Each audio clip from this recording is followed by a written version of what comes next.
వేదికను అలంకరించినటువంటి ప్రభుదాస్ చెట్టి గారు, reverend JP Sivan. నా పరిస్థితి ఇప్పుడు ఎట్లా ఉందంటే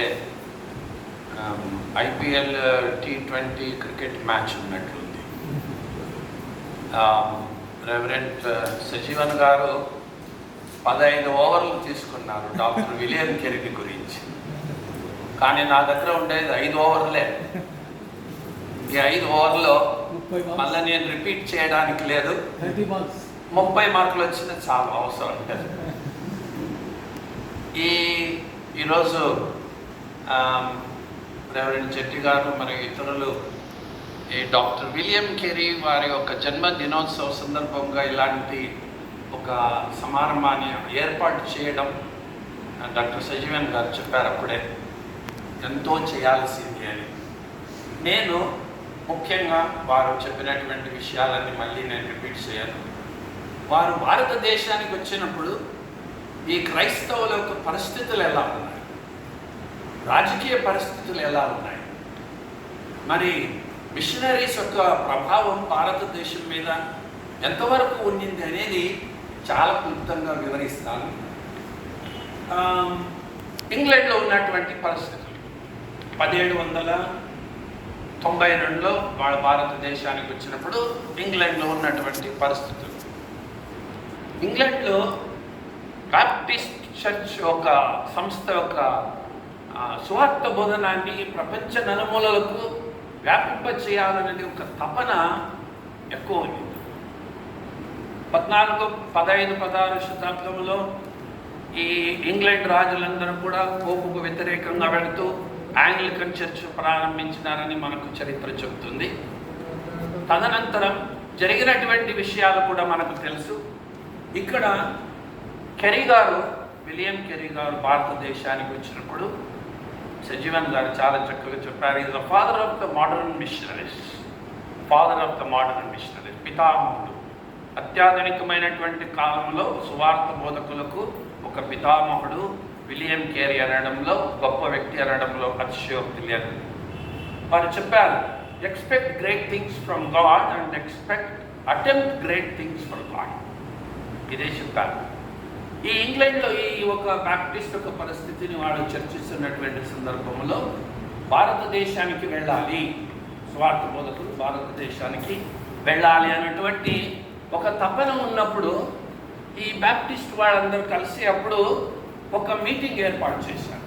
ఆ మీటింగ్లో భారతదేశానికి ఎవరు వెళతారు అన్నటువంటి సమయంలో May 31, 1792లో నార్థన్ బాప్టిస్ట్ అసోసియేషన్ వారు విలియం కెరీని ఆహ్వానించినప్పుడు మీరు ప్రసంగం ఇవ్వండి అని వారిని పిలిచినప్పుడు వారు ఐసాయా 52 chapters 2 and 3, 2nd and 3rd chapter తీసుకున్నారు.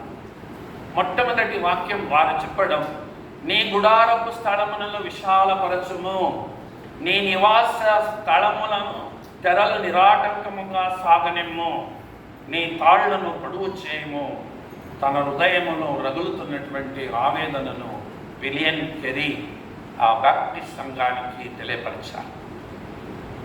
తెలియపరిచి కేవలం ఆయన ఒక బోధనలోనే ఆయన తెలియపరచలేదు, క్రియారూపంగా కూడా భారతదేశానికి వచ్చి తుచా పాటించినటువంటి ఒక గొప్ప మిషనరీ, బాప్టిస్ట్ మిషనరీ అంటే విలియం కెరీ గారు.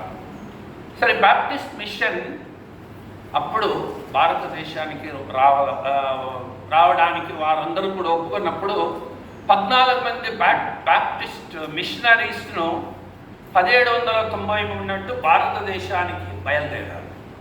ఎప్పుడు 1793 14 మంది బయలుదేరారు. 14 మంది బయలుదేరినప్పుడు భారతదేశంలో జాన్ థామస్ అనేటువంటి వారు అప్పుడే కలకత్తాలో ఉన్నారు.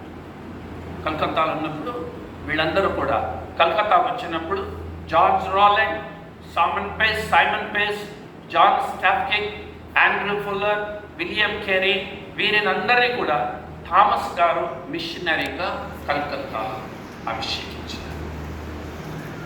థామస్ గారు అప్పుడే ఈడ ఉన్నప్పుడు అభిషేకించారు. తదనంతరం వారు భారతదేశంలో ఈ పరిస్థితులు ఎలా ఉన్నాయి? కలకత్తా వచ్చినారు. కలకత్తా వచ్చిన తర్వాత రాజకీయ పరిస్థితులు కూడా మనం అర్థం చేసుకోవాలి. 1748 నుంచి హైదరాబాద్ మన ఆంధ్ర హైదరాబాద్ నవాబుల పరిపాలన చేస్తున్నప్పుడు తన కుమారుడైనటువంటి టిప్పు సుల్తాన్కు మైసూర్ రాష్ట్రాన్ని అప్పగించినాడు, నువ్వు పరిపాలన చేయాలి. అప్పుడేమైంది, బ్రిటిష్ వాళ్ళకు ఎదురు తిరగాలని ప్రయత్నం చేసినప్పుడు 3 కర్ణాటిక్ వార్స్ వచ్చినాయి. ఈ కర్ణాటిక్ వార్స్ వచ్చినప్పుడు ఆయన ఓడిపోయే పరిస్థితి వచ్చింది, బ్రిటిష్ వాడు గెలిచే పరిస్థితి కూడా అప్పుడు కనబడ్డాడు. ఆ సందర్భంలో ఏమైంది, టిప్పు సుల్తాన్ మైసూర్ పరిపాలన చేసేటప్పుడు ఈ బ్రిటిష్ వాళ్ళందరూ కూడా క్రైస్తవులు. అప్పుడు మంగళూరు క్రైస్తవులు, గోవా, మంగళూరు, మైసూరు ప్రాంతంలో చాలా పాత క్రైస్తవులు పోర్చుగీస్ వలన 1557లో వాళ్ళు అప్పటి నుంచి క్రైస్తవ మతాన్ని స్వీకరించినటువంటి వాడు.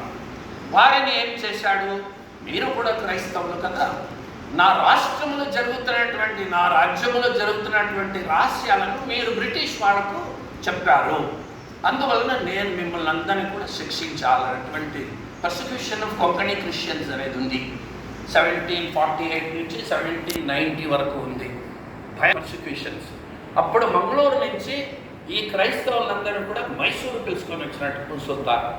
మంగళూరు నుంచి మైసూరుకు అడవులు, వెస్టర్న్ ఘాట్స్ భాగం కూడా ఉంది. వాళ్ళందరూ కూడా చేతులకు గొలుసులు వేసుకొని అడవుల్లో నడిచి రావాలి. నేను ఆ మంగళూరు క్రిస్టియన్ హిస్టరీ చదివినాను. చాలామంది నడిచి వస్తూ, కొంతమంది స్త్రీలు నడిచి వచ్చేటప్పుడు అడవుల్లోనే కాన్పులయ్యి అక్కడే వదిలిపెట్టి పిల్లలను వదిలిపెట్టినటువంటి